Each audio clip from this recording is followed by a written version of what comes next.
Hi, everybody, and welcome back to the second of our four-part series of the virtual facility tour of Nordstrom's Automotive in Garrettson, South Dakota. And so joining me right now is ARA's first immediate past president, Jonathan Morrow, and the famous Shannon Nordstrom from Nordstrom Automotive. So, guys, thanks again for joining me. And right off the bat, I think we're going to have a better. We had a fantastic video last week.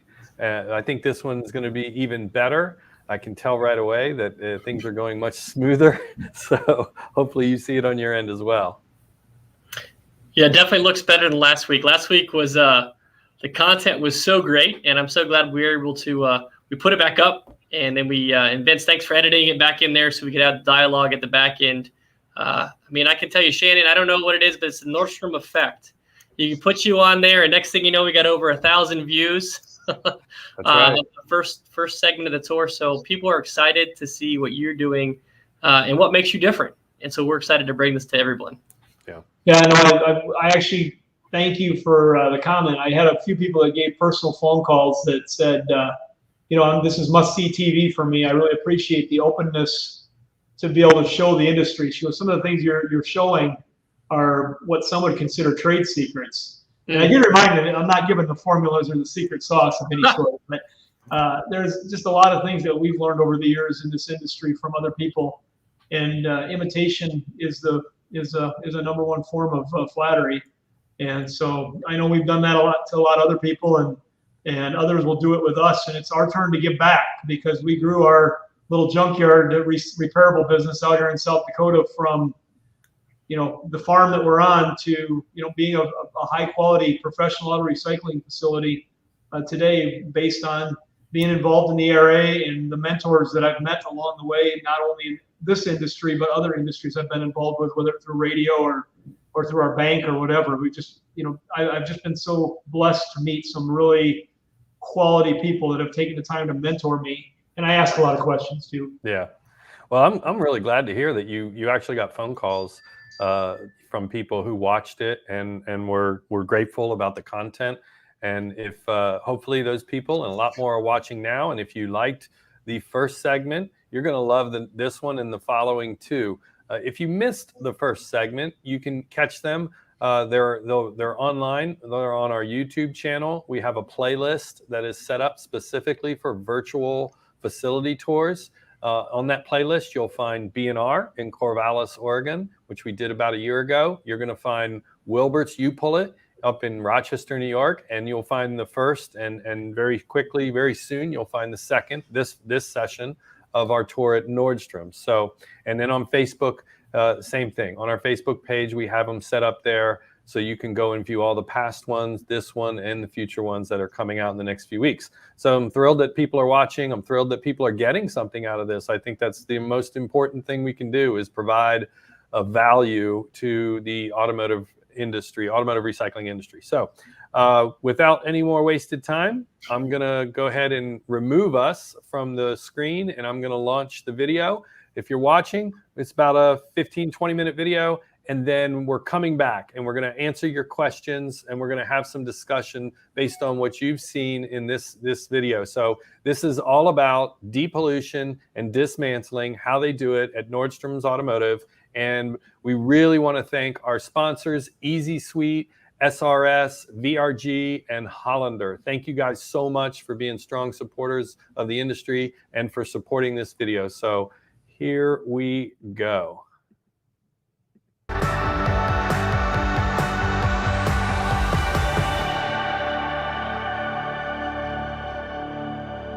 Hi, and welcome back to our second segment of ARA's virtual facility tour of Nordstrom Automotive here in Garrettson, South Dakota. In this segment, we're going to see how Nordstrom's depollutes and dismantles their vehicles, their amazing systems, processes, and tools that they use. While our processes may not all look the same in the industry, the goal is to use the best management practices that will achieve certification that will be good for the entire industry.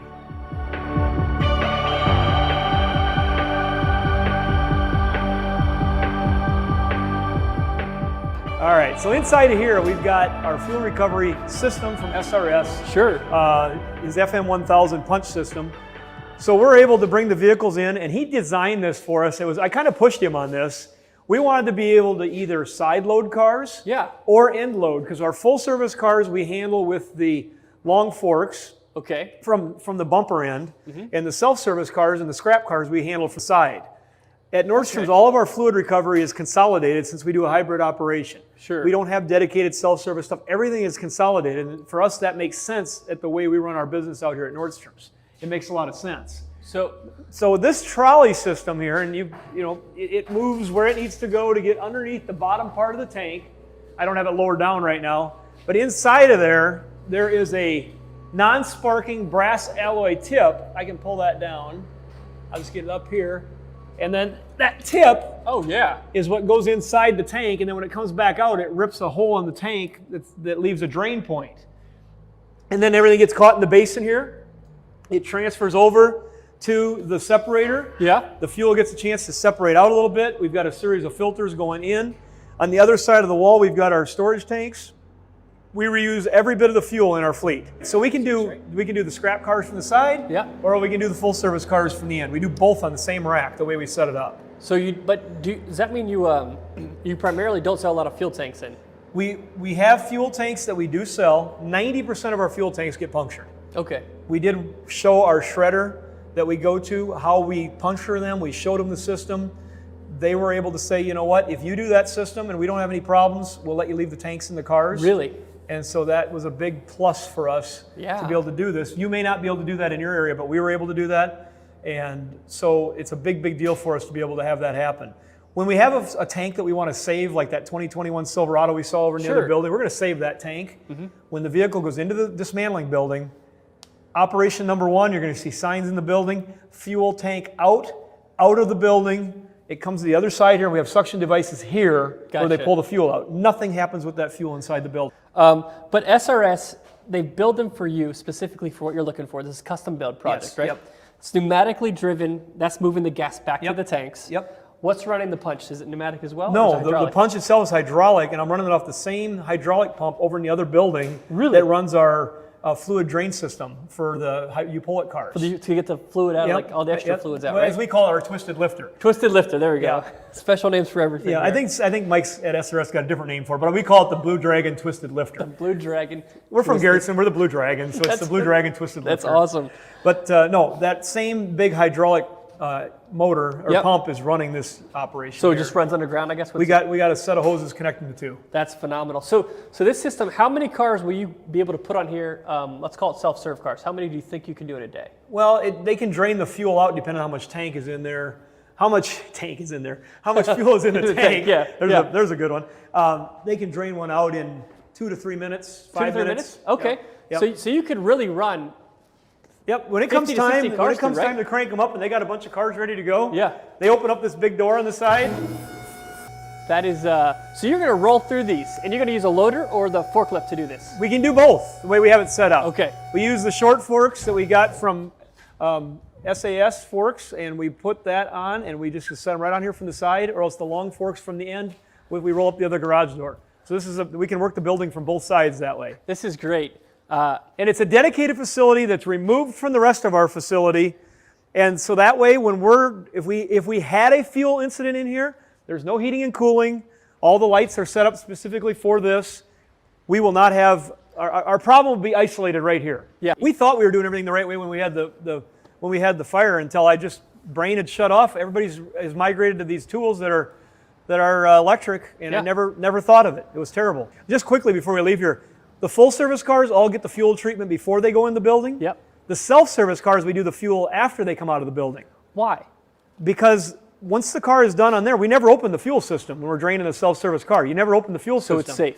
So that way I'm not dripping any fuel inside my other building. Gotcha. And so as I was talking to folks, that's what we decided to do, is that we do the fuel. Once they leave the drain rack and all the oil antifreeze, catalytic converters have been cut, everything else has been done to it, it comes here for fuel before it goes out to the staging area. Do you plug the the tanks after they're We punched? actually puncture 2 holes in every tank, and that's Yep. what this extra receptacle is here. Okay. A lot of times when you punch into the other one, you'll start pushing more fuel out. Okay. And we get enough of it out. We do not have but a little bit of dripping problem, and then you'll get some evaporation from that. Yeah, So. absolutely. Well, Anything else you want to know about fuel? no, I think we should get inside the building. Yeah, we're going to go inside the building here.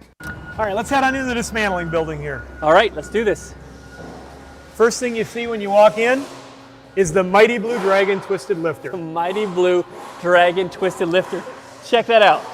You guys, you got to name your stuff. You got to name your stuff. But we've got a miniature version of the Wilbert's one. We're not quite at Wilbert's level here with a double unit. Yeah. So we've got the single unit here of the drain rack from SRS. All the oil and antifreeze that they're getting out of these vehicles Yes. is being dropped right in this shallow pit. Yep. We'll show you the separator that it goes to. If we had this all going in order, it's the same type of thing. They're starting on the ground level with the vehicle flat. Yep. They're sucking out with the Rapid 45s, either oil, antifreeze, or washer fluid. It's sending that fluid directly to the tanks. The oil and antifreeze is all a mix, gravity fed to the separator.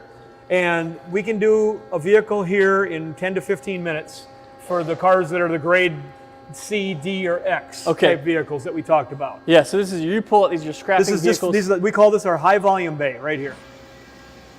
Yeah, so we grade all the vehicles. So those lower grade vehicles here, the C's, the D's, and the X's. X's, yeah. They're going to come across this high volume bay right in through here. And they're either going to go to you pull it or right to the crusher. Right to the scrap. Yep, right from here. So you said the antifreeze is dropping out here, the oil is dropping out here, and it's all going to this thing. I got to go check out what this thing is. Let's go look at the separator, because we wanted to get a system that made it a lot easier. We had gotten really good about getting the oil and antifreeze separated out of the drain tables and doing all that stuff. But at the same time, there had to be a better way. And so we talked to a lot of good vendors in our industry. We've got some great vendors in the industry. We sure do. We really do. But when we saw the system that SRS had, we said, you know what, this is what we want. Yeah. This oil antifreeze separator, it's going on all day long. All day long it's happening.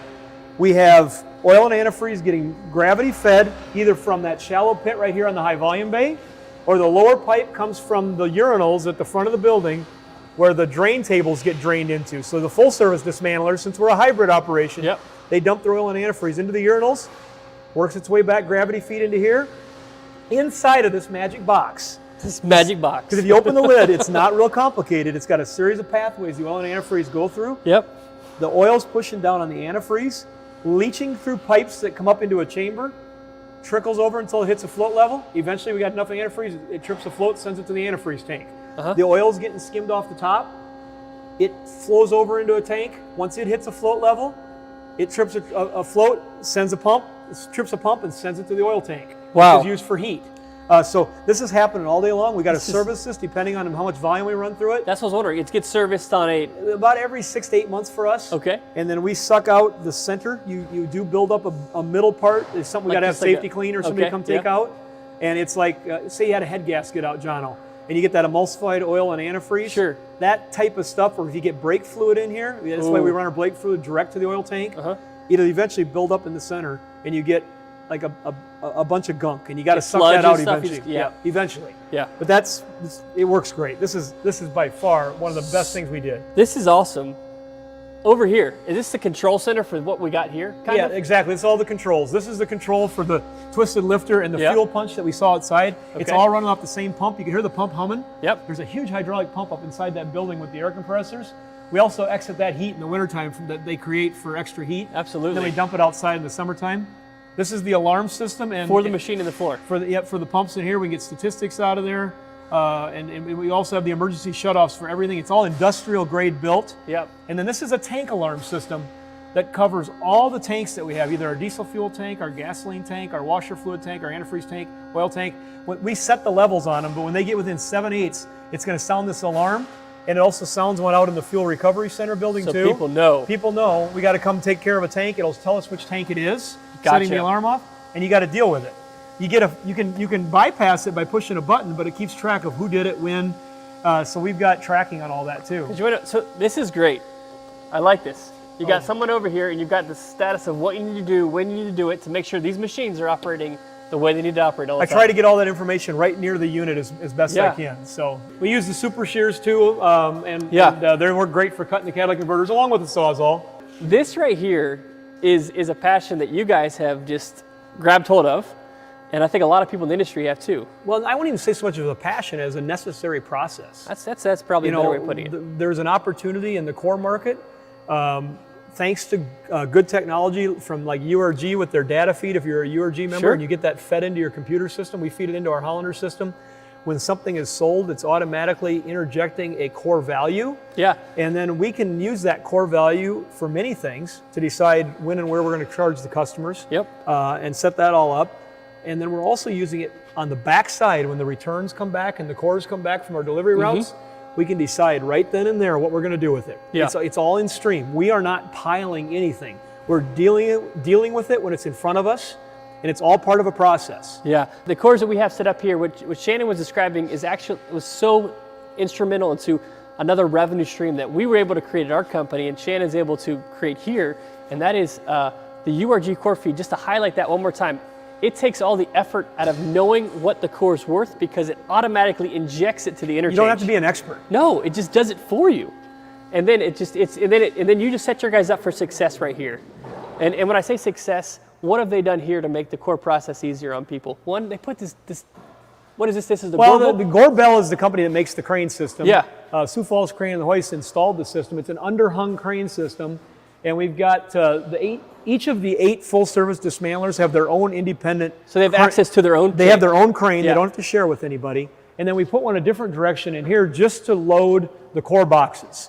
So as we're dealing with the different vendors, we can quickly decide, all right, this one here, they're better served to go to this vendor. Yeah. This one here is better served to go to this vendor. We try to purposely limit the number of vendors we work with, even though there's a large selection, because I want to make sure that they're all getting a good opportunity to get good inventory. Absolutely. You know, you start cherry picking from one versus the other. I don't think that's always in the best interest. So we've made a decision to try to build stronger long-term relationships with certain people, with certain vendors, and we choose them for different reasons. And so we've worked with a lot of these folks. Of course, they're working in here. I know. It's all right. That's how you make money, right? Exactly. We've chose to work with certain vendors that have matched on certain occasions. We've been with like Ace MCI for when Mark and Ron used to come up with their truck and throw the items in there when I was about this tall. So we've been working with those guys forever. But this is a very crucial part of the operation. We're able to drain the fluids that they don't get drained out of the cores, get them all processed right here. We've also got the United Catalyst Corporation. We use UCC for our catalytic converters. So you get assay results. We use assay everything. Okay. To me, that's been the best way for us to do that. That's all part of our core and scrap operation. Here at Nordstrom, since we're a hybrid, we do both. Yeah. And so for us, the combination of the small parts cores, the engine tranny transfer case cores, plus we have our own remanufacturing that we work with too, so that's on some items.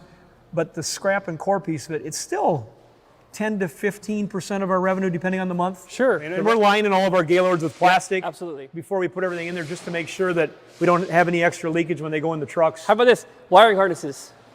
They don't need them.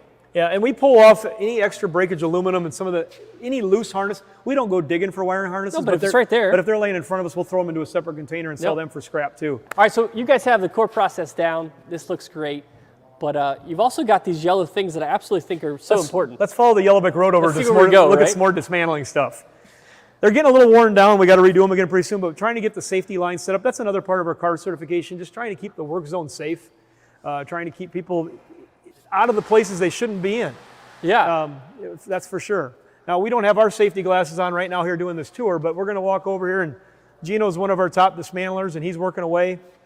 And as I mentioned, we're using the drain table here for the oil and antifreeze. It's a pretty common practice in the industry. Yep. But when he's got that filled up and ready to drain, he just rolls it over here to the urinal. This is what we were talking about. Oh, this is the urinal. I'm sitting here going, what are we talking about here? This is the urinal right here. And so he just rolls his table over there, pulls the valve, and the oil and antifreeze go right in here, and we got a pathway right over to the separator system. That's great. And so it makes it real easy. Gino worked for us when he was handling the oil and antifreeze by 5-gallon buckets. Oh, wow. So right, Gino? You've done the buckets. So, this is better. This is much better. Absolutely. So on this, so you've got in-ground lifts. Rotary, we use rotary 12,000-pound smart lifts. Okay. And they work real well. We switched to that. There's advantages to the overhead lifts also, like when you're doing some of the Super Duty trucks and the F-150s when you want to lift the body off. Yeah. You can't do that on an in-ground lift. So we've had to kind of change our process around on that a little bit. But the in-ground lifts work great. We're taking so much more stuff out of the insides of the vehicles now because of what we have for years, because we inventory way deep in a vehicle. Yeah. On some vehicles, we'll inventory 100 to 200 parts. And so we're going way deep in the vehicle, and we've done that for years around Nordstrom's. Yeah. Now, we don't pull all those. We just pull the ones that are in demand, but we want them to be available for people on the internet to know we have them. We want to know where they're at if we want to go look for them in a hurry. Sure. And so that is something that we do. But go ahead. What were you going to ask about? No, I've got two questions. This is B. Yes. Is this the grade of the car? Yes. And that's the B grade involves a lot of things. It's the number of parts that are going to come off the vehicle. It involves the rate of pay for the dismantler. It's involved the vehicle grade for how much they get on a commission pay basis for that unit. All those things are dictated. We also, if he had a C vehicle in here, we give Gino permission to get a little more medieval with it. Sure, just get it open, get stuff off, during right? the dismantling process. And so that makes a big difference. And so, yeah, that's what's going on here. And so what about this? I wanted to know, so Hollander obviously is your yard sure. management system. So when the dismantlers come in here, what sheets do they use? And, We're using a homegrown sheet that shows the general process to use on the vehicle and then a sign-off for accountability of what needs to be done to it. And then we're just using the vehicle parts remaining report with different colors highlighted by the office staff here of what needs to come off that vehicle. The different colors, the yellow means it goes in the warehouse. The green means it's going to go to a core buyer if there's a value to it. So we're actually going through that entire process. We got all the information we need. We're in the process of automating this right now to an electronic system. Yeah, we were talking about that. That'll help make the tags and do all that work. We also have our URG core sheet on here to figure out which cores to grab off the vehicle when we're going through it. And that's all in the hands of the dismantler to make those choices as they go through the vehicle. If they have something they have a problem getting at, they'll note it, ask a supervisor if they need to really dig after it any longer or not, because sometimes you can trip over dimes to find dollars. And you really got to be careful with that. Absolutely. But that's what we're using is the Hollander parts remaining report is how we do it. How about their tools? So when it comes to their tools, is Nordstrom's gives the guys a tool list? It said this is what you need to be a dismantler here, or do you provide it? We do have a tool list that gets the basics, but most of them will learn over time what tools they need.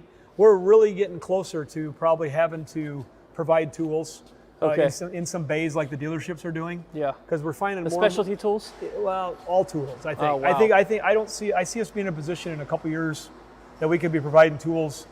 You check into a bay, the tools are there. You either work them off and pay for them, or you use them. Because these kids are coming out of tech school and everything else, they don't have tools. Yeah. The tech schools are providing the tools, and they don't get to keep them. That's true. They got so they're not building up that tool inventory. Absolutely, and they're not getting cheaper. And so we provide the specialty tools. Dismantlers provide their own. I see that over time that could be changing. What's this? Talk to me about what we got going on here. Well, here again, SRS stuff, Rapid 45s. Yeah. This is a suction device that Gino can use just to go right down into an oil reservoir. So like for us, this is the brake fluid. Okay. We don't want that brake fluid going through the separator. This will take it right to the tank. It's gonna suck, and it's gonna take it right up the pipes, and it goes right to the tank. We'll see those tanks later in our tour. Gotcha. So anything that's fluid related, that's easy to get at, we're sucking it out right at the point. Same thing with the antifreeze. It's getting sucked right out of the reservoir right there with the antifreeze.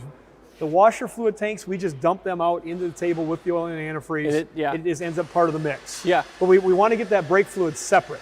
So that's why we have this set up here, is really mainly to get the brake fluid sucked out and sent separate so we can keep as much brake fluid as possible out of the separator. That makes sense. It makes total sense. And like we said, this car is a B grade car.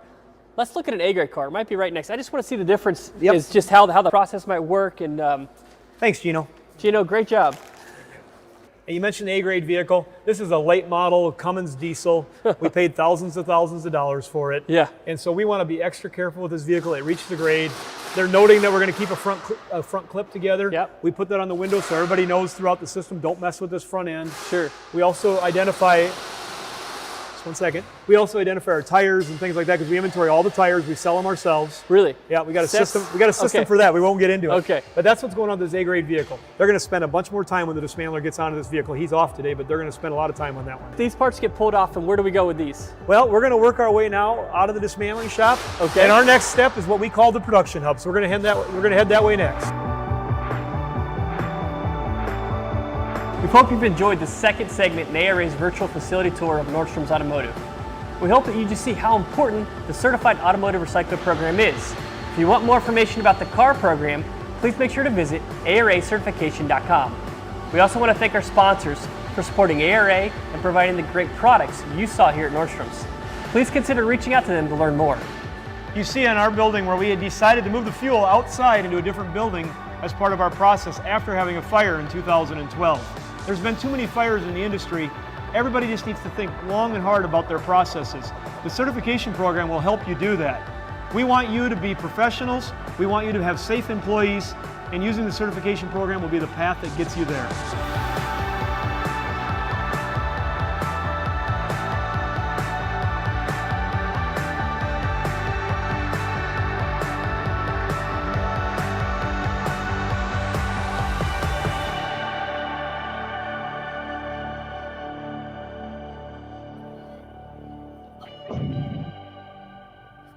All right. Well, so that we had a lot of people online watching, and I'm hoping that some of them will chime in with some questions. But Jono, to get things started, do you have some conversation starters, some questions for Shannon? Yeah, I do. I think Shannon, at the very end of that, you kind of chimed in and kind of said, this is why we move the gas outside. You alluded to it when we were watching the gas removal when it came to, the unfortunate event from 2012, I believe. But saying that, if there was one step, if someone's watching this video and they are so new to making their recycling facility a 21st century recycling facility, what would be the first thing that you would encourage regarding fluid removal? Well, thanks for letting me watch this. Of course, this is the first time I've seen these videos. When I sit there and watch it, you can have like a UFC cam on me watching this because I'm sitting there going, oh, we should clean that wall off. But no, for us over the years, having a good drain table, I think, is a good starting point. If you're a smaller facility and you're looking for something that can be a game changer, having a good drain table system in place, and if it isn't, we've got an elaborate filtration system, that separator. For me, that's one of the top 5 things in this new building is that oil antifreeze separation system. I told you that when we were here. Mm-hmm. But having the good secondary containment tanks in a safe area where you can get your oil and your antifreeze. And I would just highly encourage you to get the gasoline out of your dismantling facility if you can somehow figure out how to do it. I told the story to Jono when he was at our place, but when we were designing this facility since after our fire in 2012, which was a DeWalt 1/4-inch tool. Somebody taking a sending unit out to access so a suction hose could go in on a Ford Crown Victoria, vertical fuel tank. Mm-hmm. And he pulled the trigger, and thank goodness the fire stayed on the drain table or the fuel tank table, and the tool, which he dropped and got away, and not onto him or his arms or face or anything like that. It was just like, oh my gosh, this just happened. And then all of a sudden that tank is on fire inside the building. It's alongside of a wall. Our forklift guy couldn't get it pulled out of there in confusion and excitement to what was going on. And next thing you know, the sidewalls and the roof are on fire. It was horrible. It was horrible. But just getting that fuel outside the building is just huge. And for us, the story I was going to tell, I kind of got sidetracked. I'm just thinking of that. I just hate it when I think about it. But we were designing this thing since probably 2013 or 14 when I finally realized that I wanted to take a big swing at this and gave up on my little remodels, and I wanted to take a big swing on it. And like I've said before, push all my chips to the center of the table and bet on recycling automobiles for the rest of my life. We were at the very ending stages of design. We designed it all ourselves with the help of vendors in the industry, my uncle who was the contractor, subcontractors he worked with. It was all self-designed. We finally brought it all to an architect when we were ready with what we had designed. But up until that very end, I still had the fuel being removed inside the building. I thought I had it being done really safe. That was even after having a fire, because I didn't want that additional forklift moves of taking the vehicle to a separate place to have the fuel done. I had seen at my VRG member friends, like at Schramm's, and Strickers, they're good friends of ours, where they had the separate fluid removal bays for all the oils. And I saw it, and I've seen it other places before, but I couldn't get it through my head that I wanted to do that. And literally that morning, we were having a manager's meeting to go over the final plans and everything. And I gave this thing back to the employees, I don't know how many times, for them to help me design and break all my ideas that were good or that were bad, and enhance and enforce the ones that were good. But that morning, we were literally, this is 100% how it went. We're sitting in the room, we're going over, talking about, all right, here's where we're at, this is what we've decided. And my friend Chris Carter, who's one of our co-hosts on the Under the Hood show, he does the #1 drive station morning show in Sioux Falls, our major community around us. He said, Shannon, he said, go onto this Facebook page and look at your phone. He said, he goes, link on the live stream. He said, Dykes Auto Salvage in Worthington is burning down to the ground right now. And, I brought up the Facebook feed, and I looked at it, and, Dykes had been, in our area and friends of ours forever, and done business forever. And we were watching a news crew take video of just flames ravaging their entire facility. And we learned later that it also was a fuel-related fire, and that had to do with, I believe, a pilot light on either a water heater or something like that. And some fuel had been spilled, and just things like that. I'm not trying to get, but those are the types of things that happen every time you find out it was fuel related. I've heard somebody welding on the other side, and there was somebody taking a fuel tank down next door. I've heard it all, and then including mine with the DeWalt tool. So if you get the fuel out of the building, it's inconvenient for the process, but it's going to save your life, of somebody's life. It's going to save your facility's life. So get the fuel out of the building. That's really at a high bar for me after hitting my head against the wall many times and about ready to not take my fuel out of the building. So also no sparks. No sparks. In our shop, no spark emitting devices. And when I say that, we still use the rechargeable tools, but we don't have open fuel systems. But we're not using cutting saws, torches. I want the circular cutting saws in the building. If we have to do something like that, the vehicle gets moved outside. And you had said one time, Shannon, at an ARA conference, brushless electric tools, right? Most of the manufacturers are coming out with brushless tools, and we're investing in those wherever we can. If, like I mentioned, on those late model vehicles and the unique gas tank vehicles where we don't puncture the tank, when it comes in, they have to use aircraft rules. Hand tools only, air tools only, if they're going to remove that fuel tank. Gotcha. So there again, just when we get into that system, we want to avoid the spark. Well, I would say this. Hold on 1 second. And I only want to say this because I think it's vital. Not only has Shannon experienced a life-changing event in his company, there's others in this industry, people who have been on the executive committee for ARA, down to people that are in the industry but aren't members of the association. So fire does not discriminate in this industry. And what you had said is, this conversation is sparking a chord because, I have the privilege of one of our facilities is cement pour cement building. So the building itself is relatively tough, not stick built, but I really don't want to move the fuel removal outside because of the touch points and the messing up my system. But every time we have this conversation, Shannon, I go back to my desk and I'm like, how much does it cost and how much is it worth to lose your facility for not a day, not a week, but probably months and months, The last thing I'd say is, did you experience any opportunity for an insurance advantage for bringing the fuel outside?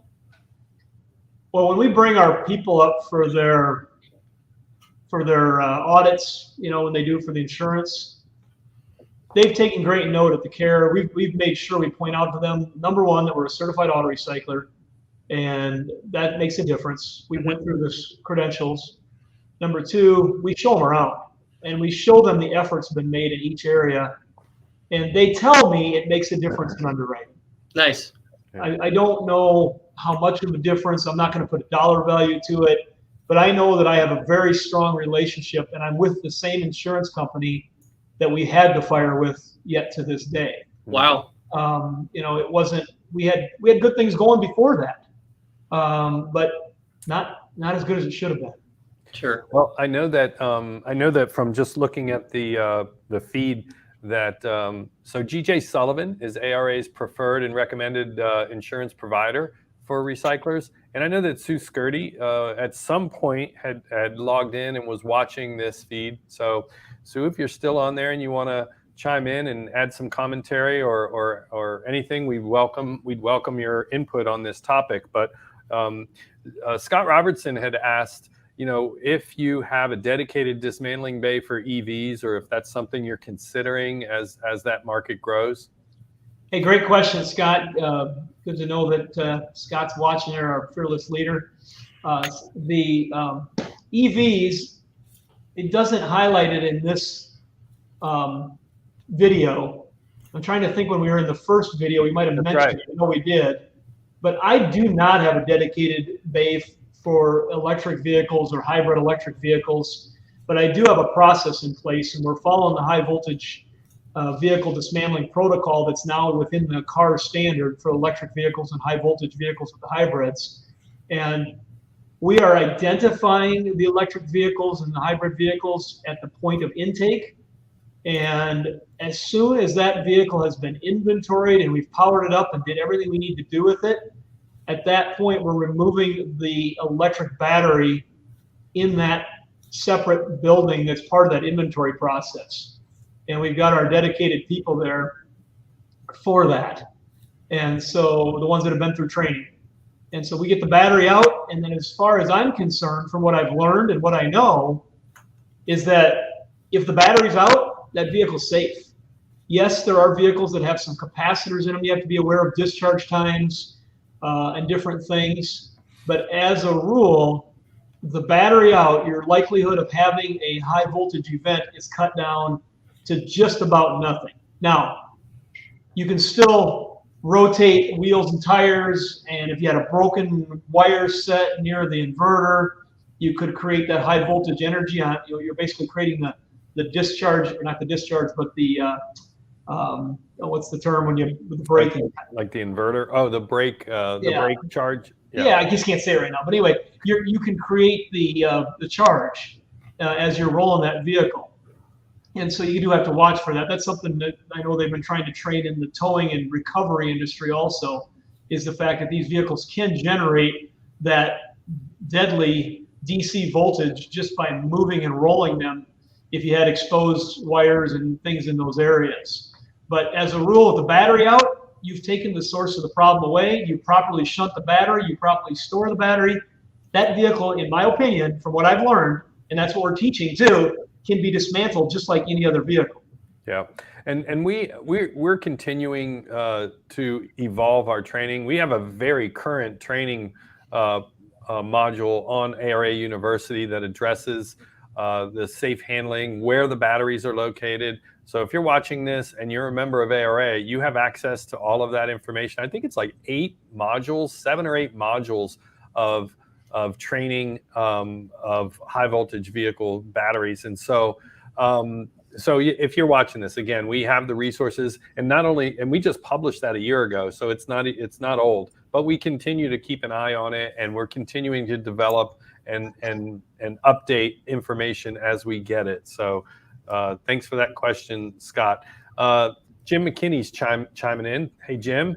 I'm glad you're watching. Jim's with Easy Suite, who is a sponsor of this video. And you're going to, if you're watching this, you're getting ready to see some pretty amazing functionality from the entire suite from Easy Suite, because when we get to the production hub, the next video, and through the shipping and sales video, the next 2 videos, Easy Suite is one of the highlighted products and services that Shannon's using. What's up? Hey, let's not forget though, Jim is one of the owners of Easy Suite, but I believe, if I'm correct, he's now in the full service automotive recycling industry. Yeah.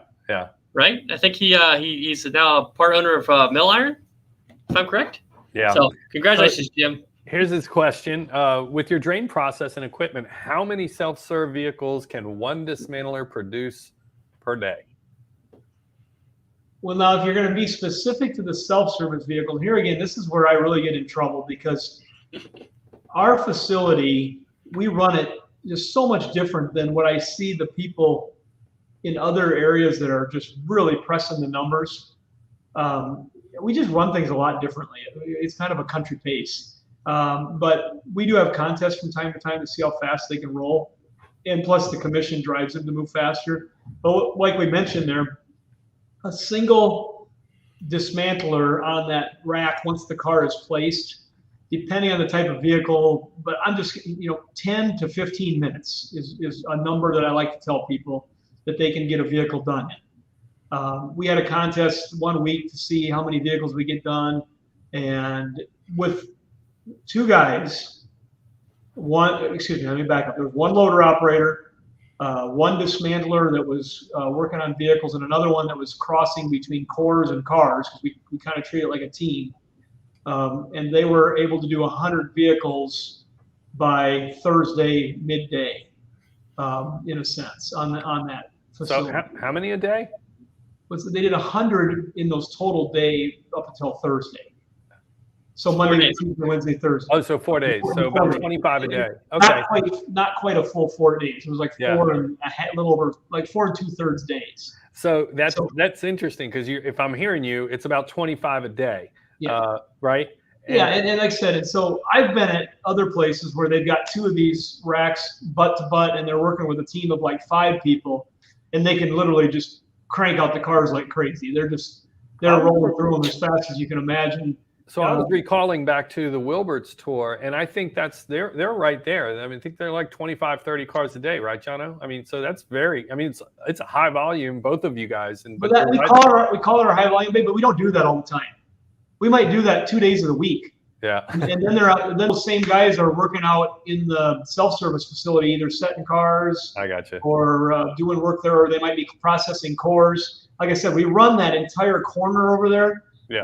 With a set group. Right now, it's just 2 guys that are running the whole thing because of the challenges trying to find people that are the right people to hire, and so they're jumping between cores and cars and setting cars, and so our numbers aren't where they need to be because we're scratching a lot of itches in different places. Yeah. So Vince, not to jump in here and answer the question for Shannon, but I mean, based on just being there, watching it, rewatching it as it with edited footage, we're talking about 3 minutes to drain the fuel, right?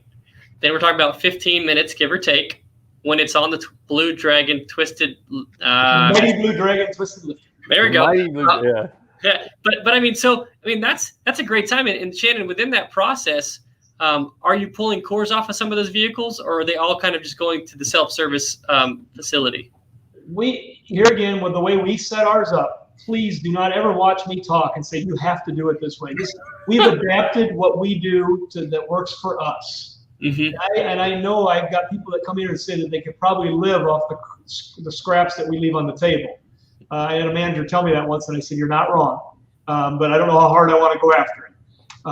But when they go in there, we've priced everything at our, and this is a little bit of hypocritical, but we've priced most everything at our full service facility, so it's at least at a certain core value, and so we're gonna let the customers take it apart. Yeah. And then when it comes out of the yard, we'll grab low-hanging fruit on the cores if they're still there. We do not charge core charges at our self-service facility. We've tried to adjust our prices so they're inclusive of core, just to make it easy for our customers. We call it simple part pricing. We want it to be as simple and easy as we can.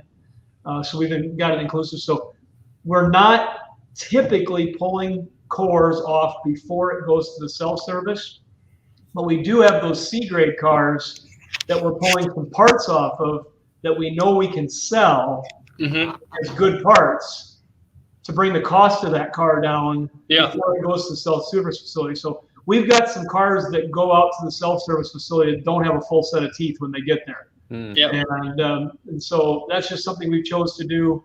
Our customers by now are aware of it, and they may or may not know that car came in there that way. If they come in 3 days later, they might think a customer before them already got those parts. Sure. So as long as the yard's constantly turning, they don't notice it quite as much, but it's a choice that we've had to make. And when they do those C-grade dismantles, they do grab some cores on those cars as part of that dismantling sheet that it runs through, because then at that point we run the car through the full service bay and that's kind of a quickie, like a nooner for the dismantler in between some full service cars that he might have to do. Is this a PG show? I should, okay. After hours. Hey, we gotta have fun. Everybody knows we gotta have fun. But we do that to give them a little bit of a break sometimes too on their full service cars. They'll squeeze in those C cars in between. So I went off in a different direction on the question, but I've always got so much information. I'd love to tell people. Kind of place. Well, I want to check back in because Sue with GJ Sullivan actually did chime in regards to the insurance situation, and so I just wanted to post this up here so everybody could see her comment on it. So very important to share during the process so that all considerations are given. So if you've and this was in regards to when we were talking about separating your fuel depolluting from the rest of the operation, like you do, it's all done outside. So I'm glad. Thank you, Sue, for chiming in. Scott has another question. Are you removing drivetrain prior to crush? Well, I'm going to give my same disclaimer at the beginning, and then I'll just say no. If we've got a piece of drivetrain that's laying on the ground because a U-Pull-It self-service customer dropped it when they were out there to get something out, we'll set that aside and throw it through separate, with some of our aluminum engine scrap or whatever it might happen to be. We'll break it down. But for us, where we're at, we don't have big differentiations in prices because we're out here in the middle and the shredders aren't close. And so it ends up with a lot of our stuff goes into the same bins, either the crush bin or the roll-off bin. And so we're not going after, using a, I was going to say the name of the tool and feel really proud of myself, but we're not tearing anything out with a big claw and ripping it. It's just, I don't know if I can handle the mess for one. That's not the only reason, but we just don't. Yeah. So can I move us back to full service, because we're asking Shannon all these self-service questions? I run probably the slowest moving self-service business in the area in the country. No, I don't know if it's got to be right up there though. But I can tell you this: people who are running demos trying to put a self-service probably aren't going to come super close to you, but maybe close. Who knows? I know we're proud of what we do. We run through on a busy Saturday. We'll get 200-300 people up there on a Saturday. That's actually pretty good. We've got certain days of the week we run specials. We're turning cars over through it as we buy them. We don't have any, nobody's going to get fired if we don't get enough cars bought. We'll just leave them sitting in the rows a little bit longer. I mean, it's a enhancement to our existing business. So our customers have options of different things to do, whether it be full service or self-service. Yes. So go back to the full service questions. That's probably a better strong point for us. No, that came off really wrong when I said it. That's not the way I meant it. No, I appreciate it. My ego is okay. We're going to be all right. So we mentioned the cores. We talked about the game changer it was when they were able to push those values to our YMS, right? To our Hollander system, to whatever system you're on, you can get those core values if you're a part of URG. So the question I had was, when you have a return core from a customer, like a drivetrain that's got a core value, do they bring that core back into your dismantling room to load it up, or is there a separate area for those core returns? Sorry, it's just a question that I actually had myself because I have. That's a great question. We were just walking into the production hub at the end of that video, and so our dispatchers that check everything, final invoice everything, send it off to delivery, dispatch, shipping, will call, whatever it might happen to be. They're the same people when it comes back in cooperation with our drivers.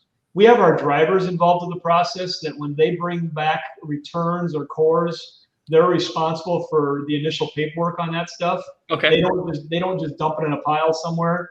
There's a specific path that has to go through, and they're responsible to make sure that they have the information on that core or return when it comes back. And then our dispatchers are involved as it comes backwards through the process to make sure that it gets the correct numbers put on it. The Hollander numbers are double checked to make sure we've got the correct decision being made. And that's just part of their everyday activities. Mm-hmm. So the dispatcher is looking it up, confirming, yep, core value, yep, keep on rolling with it. And then the driver actually takes it back to that area we were in where the cores are at for the final draining, making sure it's cleaned. I should not clean, but just making sure it's drained enough and there's not stuff hanging off of it. and then it goes into the proper bin by what we've chosen by the dispatcher. The dispatcher also can decide at that point if it's a product that we want to put into our reman program with our drivetrain that we do for the transmissions, transfer cases, axles, assemblies, which are big items up here in the upper Midwest for us. I'm sure they are everywhere, but we're in pickup truck country, just like a lot of people are. And we're trying to capture as much of that stuff as we can for having those remanufactured units available. Keep that blood going. Does that answer your question? It does completely, because that's an area that we've really tried to focus on here at our facility was the bigs, right? Like maximizing those cores. And so we're constantly updating and doing a good job with those, but we can always have improvement. So we have consolidated down to one area versus having the guys coming out of dismantling with cores that have value and the returns. We've moved it all down to near our logistics area at our facility. So answered the question just the way I thought. And our drivers do a similar thing where if they're picking up a core or a part, they have a green tag that goes in that part with the stock number, identifying that it is a core, and then any other identifying the date and something else that might help for identifying it for the next person that's going to verify who buys it and what the value is. Yeah, we don't want any naked parts around Nordstrom's. They all got to be dressed up with some numbers on them. I like that. Shannon, thank you. All right. Well, unless, John, you have any more questions, I think we're going to wrap this up. I think it's been great. We've had a lot of good interaction. Jim, Sue, Scott, I appreciate you guys. The other people who chimed in, lots of people have been watching. This video is going to get a lot of legacy views as it goes on, to live on YouTube and Facebook. And I want to remind everybody to tune in next week at the same time, same place. We're going to do our third part. We're going to venture into the production hub.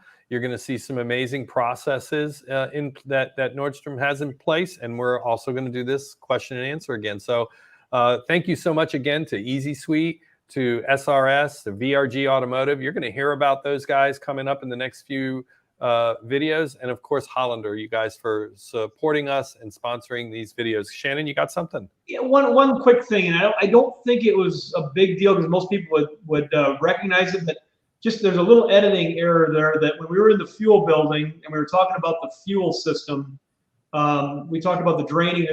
Then there was a flashback to a sign, and it was actually the sign for the oil antifreeze separator in the other building. Okay. And so the fuel punch sign, Jono had pointed up to it in the beginning of the video, but we didn't get the video of it. And so the sign they edited in was the one for the oil separator system. You talk to Mike at SRS, he'll straighten you all out on that. Yeah. But those pieces of the equipment have been invaluable to us, and I just wanted to make sure there wasn't any confusion. I wrote a note down about that. I just looked at my note and I'm like, "What's this note for?" Oh, yeah, that's right. I was going to say that. That was only 20 minutes ago. Exactly. So the note's gone now, so I feel good. I can write it off my desk. All right. Well, I want to thank everybody for watching. And look, if you're watching this and you enjoy it, you like it, please interact with us, like it, share it, comment. Send me a note. You can email me. I'm very easy to get in touch with. I want to know if this content is valuable to our industry, because that's what we're here to do, is provide valuable content to help educate and create networking opportunities between recyclers and vendors. So if you're watching this and you're enjoying it, please let us know. If you think there's room for improvement, which I'm convinced there probably is somewhere, I want to hear that too. So don't be afraid to reach out to us and give us some constructive criticism. So we're open to that. So we appreciate everybody watching. We appreciate all our members, all the people in the industry. And we look forward to seeing you guys again next week. So thanks a lot, Shannon. I'm convinced that you did a very good job on this. Thanks, Shannon. That's I see what you did there. All right, everybody. Thank you so much. Everybody have a great day. See ya.